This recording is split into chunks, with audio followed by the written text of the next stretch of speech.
நெறைய பேர் என்ன சொல்றாங்க, அதிமுக வந்து பாஜகவுடன் சேர்ந்ததே வந்து கொஞ்சம் பலவீனம் அப்படின்னு சொல்லிட்டு சொல்றாங்க. அது வந்து பொய்.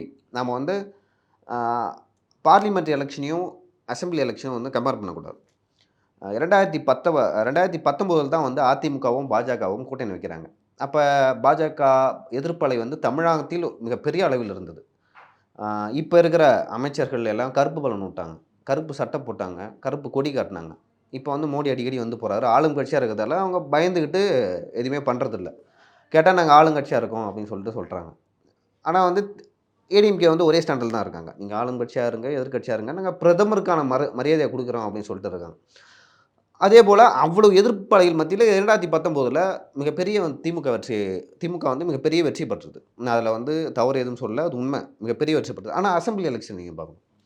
அசெம்பிளி எலக்ஷன்ல கிட்டத்தட்ட திமுக தரப்புலருந்து என்ன சொன்னாங்கன்னா, நாங்க 200 தொகுதிக்கு மேல வந்து வெற்றி பெறுவோம் அப்படின்னு சொல்லிட்டு சொன்னாங்க. மீடியா வந்து முழுவதும் வந்து அப்படிதான் பேசுனாங்க. நாங்க 200 தொகுதிக்கு மேல வெற்றி பெறுவோம் அப்படின்னு சொல்லிட்டு. ஆனா வந்து நடந்ததே வேற. கிட்டத்தட்ட 65, 70 தொகுதிகள் கிட்ட அ அதிமுக கூட்டணி தான் வெற்றி பெற்றார்கள்.